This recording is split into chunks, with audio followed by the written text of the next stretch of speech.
Hello there, you're watching All 24 World News program live from Algiers. These are today's headlines. President Tebboune receives leaders and representatives of the Malian political movements who praise Algeria's role in ensuring stability and security in the region.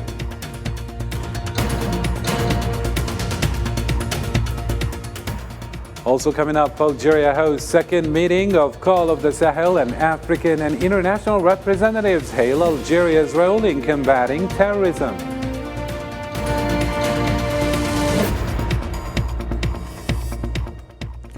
Also ahead in our news, Russian president says the US-led NATO was an indirect accomplice to the crimes committed by Ukraine as the West keeps supplying it with lethal weapons.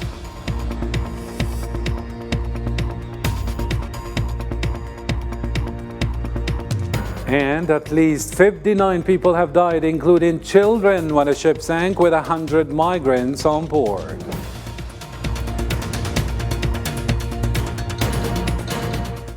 Hello again and welcome to the program. First off in our news, Algerian President Mr. Abdelmajid Tebboune received on Sunday the leaders and representatives of the political movement of the Republic of Mali. The reception was attended by Algerian Foreign Minister Mr. Mtala Mamra and Private Principal Secretary to the Presidency Mr. Abdelaziz Khalaf. After the audience, the official spokesman praised Algeria's role in establishing security and stability in Mali for half a century. أولاً باسم قناة رسمي بهذا الوفد نشكره. As the spokesman for this delegation, we thank His Excellency President Abdelmajid Tebboune for this warm reception, and we thank the role played by Algeria in relation to the path of peace and reconciliation, as well as security and stability in Mali in general, and what concerns us in the northern regions in particular. Algeria's role has been effective for 50 years in fighting the issues between the north, the south and Mali. Algeria's role has been effective for 50 years in fighting the issues between the north, the south in Mali, and peace agreements have been signed under Algeria's supervision. The Call of the Sahel second meeting organized by the Inter-Parliamentary Union in coordination with the Algerian Parliament kicked off on Sunday at the International Conference Center Abdelatif Rahal here in Algiers. The meeting is witnessing the participation of high-level delegations in the field of combating terrorism, in addition to local officials from the Sahel region, as well as representatives of the United Nations and members of regional parliamentary councils. It discusses finding practical mechanisms to eradicate the scourge of terrorism spreading in the countries of the region, especially through diversifying approaches from security to strengthening the role of civil society in achieving this. Algeria attaches special importance to the development and improvement of regional and international frameworks for combating terrorism and violent extremism, whether through the African Union, which entrusted the President of the Republic with leadership tasks in this field, or through the Global Forum to Combat Terrorism, which it operates in Algeria, in addition to its embrace of many mechanisms aimed at strengthening institutional cooperation between African countries in this field, such as AFRIPOL and the African Center for Research and Studies on Combating Terrorism. Algerian Chairman of Lower House of Parliament, Mr. Ibrahim Boughali, stressed that Algeria attributes special importance to the development and improvement of regional and international frameworks to combat terrorism and violent extremism, and that is through various bodies. Let's take a listen. Algeria, which is an integral part of the vast Sahel, adopts an interactive and integrated policy to support efforts to combat terrorism and violent extremism in the region, through its continuous support to enhance the national capabilities of the regional countries and intensify operational regional cooperation, through the Joint Operational Staff Committee and the Coordination and Communication Unit, with a tangible contribution to addressing the deep causes of this dangerous scourge. Personalities and representatives of the regional and international organizations who participated in the meeting praised the pioneering Algerian experience in the field of combating terrorism, calling for following in its footsteps. The terrorism situation in the Sahel is a priority, and so the United Nations is here to support both Algeria as a leader in the continent, but also all the countries of the Sahel who are committed to work together to prevent terrorism. First of all, terrorism, as I said before, is like a cancer. It can appear everywhere and can be spread. So we need to work together to fight it before it is too late. And so this conference is very important and show the relevance of your country, Argel. Try to abord the international events and international issues. Palestine some months ago, now terrorism. Civil society representatives of several African countries, especially in the Sahel region, also praised the Algerian approach in combating terrorism and supporting development in the continent. Algeria has gone through very difficult times in the past in the fight against terrorism and violent extremism. Today, Algeria is a school for all Sahel countries. Algeria was fighting on its own without the international community, without anyone coming to its aid, and it succeeded. That is why today, as Secretary Executive of the Internal Parliamentary Committee G5 Sahel, I support the call of the Sahel based on the support of Algeria. We are in the process to take Algeria as a leader at the level of this parliament. That is why we mobilized all the parliaments of the Sahel and even the parliaments that are nearby, like the Ivory Coast, Benin, Chad and Ghana. They are here because it has a relation with Algeria. That is why we have a great interest in Algeria. Algeria has a major role in this regard. We, as representatives of civil society as well as religious societies, participate with our parliamentary brothers as well as men of traditional authorities. We affirm Algeria's prominent role in this field and its great efforts in several meetings and participations as well as its expenditures for peace in the continent. Thus, we hail the role of Algeria as president, government and people, and we thank them for what they are doing in holding such meetings, as well as their good intentions to provide the best for the African continent so that it is in the best condition. To a different topic now, in cooperation with the representation of the Polisario Front in the Basque Country and the Sahrawi Community Association in the same region, a march was organized on the occasion of the 47th anniversary of the proclamation of the Sahrawi Arab Democratic Republic. The march started from Spain Square in front of the municipality of Vitoria, where many roamed several streets, and during which the demonstrators chanted several slogans denouncing the Moroccan occupation of Western Sahara and the negative position of the Spanish government, holding at the same time the international community responsible for the serious violations and abuses that occur towards the Sahrawi people and their just cause.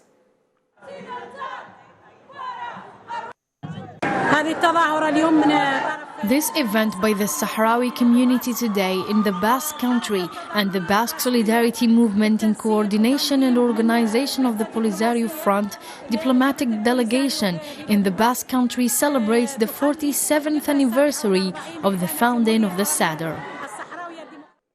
To Palestine now, Palestinians in the West Bank and the Gaza Strip voiced anger over a meeting between top Zionist and Palestinian officials hosted by Jordan on Sunday. The discussions in Aqaba are part of a stepped-up Jordanian diplomacy with Washington and Egypt to curb surge of violence by Zionist forces in years, with concerns over further escalation as the holy month of Ramadan approaches. On his part, Hamas spokesperson in Gaza, Hazem Qassam, condemned the meeting, saying it aims to curb the Palestinian revolution in the West Bank.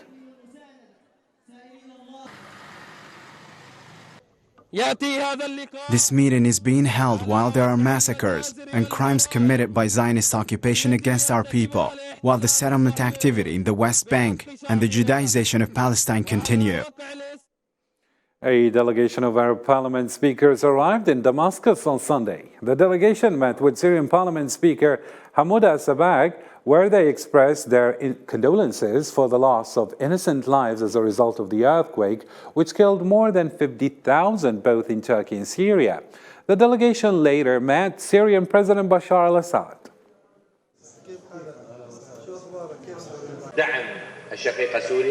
We're here to support the brotherly Syria, stand with it and its people, offering all resources and easing all challenges to overcome the crises, the last of which the earthquake. We offer our condolences for the loss of innocent people as a result of this earthquake, and we wish for a rapid recovery for the injured. The second message is that the Arab Inter-Parliamentary Union is working on all levels to bring Syria back to its Arab fold. To Libya now, Abdullah Bathili urges in all his outing with the Libyan political classes to hold this year the elections. He agreed during numerous meetings and consultations with international political figures on the inevitability of going to elections that lead the country to safety through reconciliation, as he announced his agreement with the U.S. Secretary of State Anthony Blinken and the Deputy Permanent Representative of China to the United Nations, Dai Beng, on the need to support the holding of elections during the current year. I had a great discussion with U.S. Secretary of State Anthony Blinken, and we agreed on the need for the international community to support UN-facilitated a Libyan-owned solution to hold elections in 2023 as the best way to meet the Libyans' aspirations for legitimate institutions. Algeria, through its Foreign Affairs Ministry, released a statement in which it announced that it will reopen its embassy in Kiev 1 year after it was closed over Russia's military operation in Ukraine and the deteriorating security situation there. This decision falls within the framework of preserving the interests of the Algerian state and the interest of the national community in this country.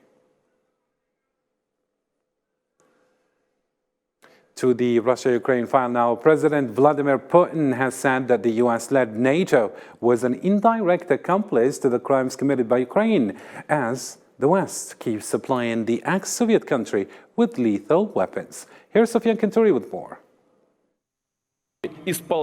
Russian President Vladimir Putin accused the West and NATO of taking part in the Ukraine conflict by providing arms to Ukraine, and also targeted the West for its sinister plans to break up and liquidate Russia. Putin added that since the alliance sees Moscow's strategic defeat as its primary objective, Moscow should take into consideration not only the nuclear capabilities of the US, but also those of all other NATO members. They are sending tens of billions of dollars in weapons to Ukraine. This really is participation. They supply arms worth tens of billions of dollars to Ukraine. This is the participation in a way. Why? Because it is not simply military technical cooperation, since they do not receive money for it. Putin asserted that the fate of Russian Federation, and more importantly the fate of the Russian people, could change dramatically if Moscow did not interfere in the foreign policy of Western nations. In today's condition, when all the leading NATO countries have declared their main goal as inflicting a strategic defeat on us, so that our people suffer as they say, how can we ignore their nuclear capabilities in these conditions?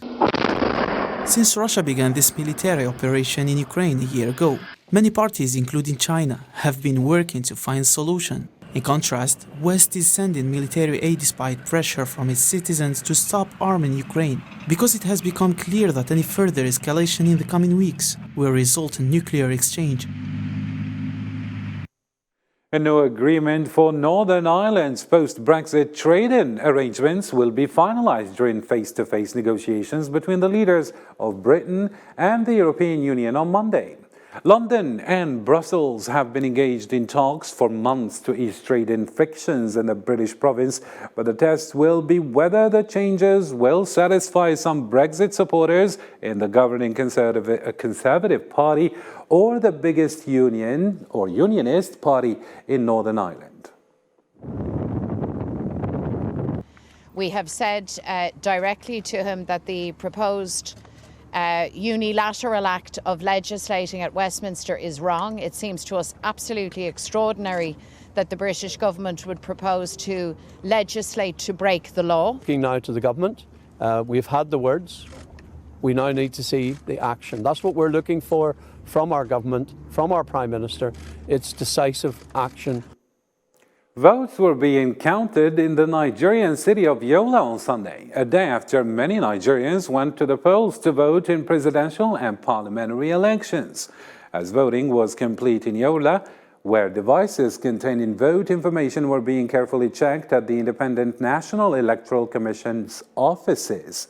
However, some areas across the country were still voting, with ballots being cast in Benue, Adamawa, and by Bayelsa State,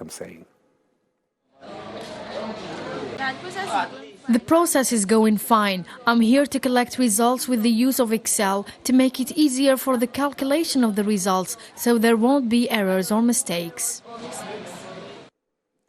Pakistani authorities said a bombing at a crowded bazaar in southwestern country on Sunday killed at least 5 people and wounded 16 amid a surge in violence in this South Asian nation. No one immediately claimed responsibility for the attack. According to local police, the bomb was apparently rigged to a motorcycle and was detonated by remote control. Apart from inflicting casualties, the bombing also left several shops at the market badly damaged.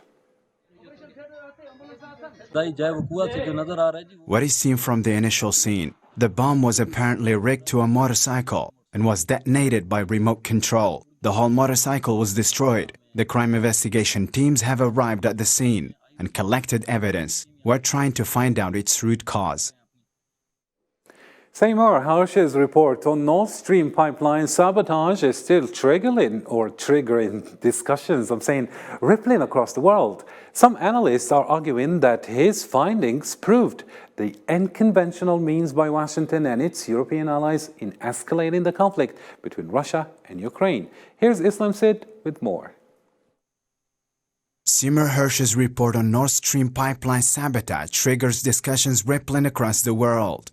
Hersh's article on the U.S. portal Substack revealed that the United States partnered with Norway in a top-secret operation in June 2022 to plant remotely triggered explosives that took out 3 of the 4 Nord Stream pipelines 3 months later. The United States has all-around economic benefits. The international market and big-scale projects indicate that it wants to reach the goal of I am in charge here. The U.S. wants to maintain its supremacy. You must all do what I say, and I'm in charge in market where I'm present. According to analysts, the findings of the U.S. journalists over Washington's alleged action would be a violation of international law and prove that the unconventional means by the United States and its European allies in escalating the conflict between Russia and Ukraine. Blowing up the Gazprom Bexy pipeline is a violation of international law, as the UN Security Council highlighted. And the findings by the US journalists that this was an act of terrorism by US. A Russian analyst said Western media and European countries remained silent over Hersh's revelation for fear of pressure from the United States. The US hopes that everyone will be silent, just like the code of silence practiced by mafia. The relationship between the US and Europe is full of such an atmosphere, which is strengthened by the NATO, the EU and other organizations. A former CIA analyst said that the mainstream media had tried to discredit Mr. Hersh in the past, but his reporting held up to scrutiny and had been proven credible by his previous reporting. I would say establishment media do not like to hear what Mr. Hersh has to say. They did not like it when he revealed the massacre at My Lai in Vietnam. They didn't like many of his other stories, and they turned out to be true. Sometimes you have to wait a while. Nord Stream is a vital energy lifeline for Europe. In September 2022, the pipelines experienced multiple large pressure drops to almost zero, attributed to 3 underwater explosions in international waters, rendering 3 pipes inoperable. To a different story now, at least 59 migrants have died and dozens more have survived after their overloaded boat sank in rough seas off southern Italy near Steccato di Cotro, a seaside resort in Calabria. Meanwhile, the front tax is to operate in third-party states to dissuade migration.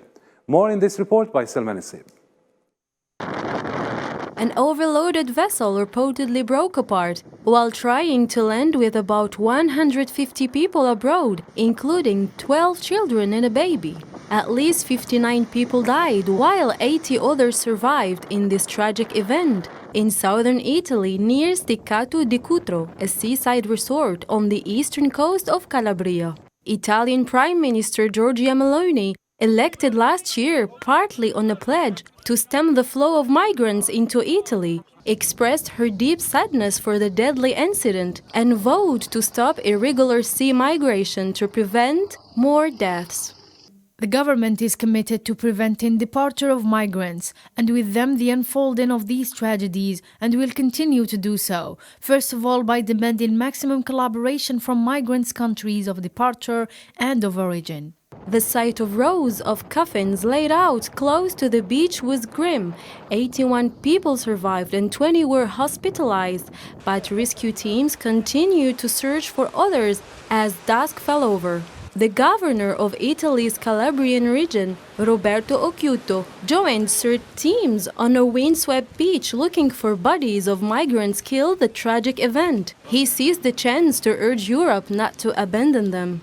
Calabria is a region that welcomes people. Last year we welcomed 18,000 migrants, but we cannot be abandoned by Europe. This type of tragedy should have been avoided the day before and not lived how we are living it today and how we will live it tomorrow. For their part, 15 EU states on the migration front line called for adopting a stronger border security approach and agreements to be struck with third-party countries to accept migrants. Now, nothing remains for these victims but prayers for their souls, as here's Pope Francis, who often defends the rights of migrants, praying for the victims killed in this shipwreck. It's worth noting that according to the International Organization for Migration's Missing Migrants Project, more than 20,000 people have died or went missing in the central Mediterranean since 2014. Many residents living nearby the toxic train derailment site in East Palestine, Ohio, were diagnosed with bronchitis that is raising concerns over the threats imposed by hazardous chemicals left from the accident. Furthermore, environmental officials suggested nearly 44,000 animals died following the crash. For his part, railroad labor union boss Lamb's Industry saying it's a safety risk amid Ohio derailment investigation. But there was an engineer, a locomotive engineer, and a conductor, along with the trainee, which is the three crew members.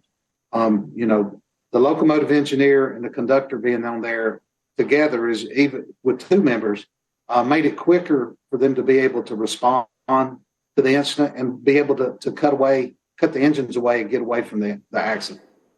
For more news making headlines around the globe, here's the news in brief by Zahra Farjani this time. Huge crowds gathered across Mexico on Sunday to oppose a government drive to shrink the independent electoral authority, arguing the changes threaten democracy in what appeared to be the largest protest yet against President Andrés Manuel López Obrador's administration. According to organizers in Mexico City, over 5,000 people attended the demonstrations. In Sri Lanka, thousands of members of the National People's Power Party were dispersed by police on Sunday during a mass protest in the commercial capital Colombo, demanding that local government election be held as scheduled next month. North Korea's state-run television KRT on Sunday released photographs of leader Kim Jong-un and his daughter attending a groundbreaking ceremony for a construction project in Pyongyang on Saturday. According to state media, Kim has mobilized young laborers to launch a new housing project in Pyongyang's Sopo district, as he pushes for an ambitious plan to build 50,000 homes in the capital, despite a deepening economic hardship. One person died and another 32 were hurt in a bus accident in northwestern Austria. The group was on their way back from a stage party, which was a day of sledging in the snow, and the 31-year-old man who died in the accident was the groom. Well, that's it for today's news. For more, you can always visit our social media platforms. From me and the rest of the team, thank you for watching. Till next time, take care.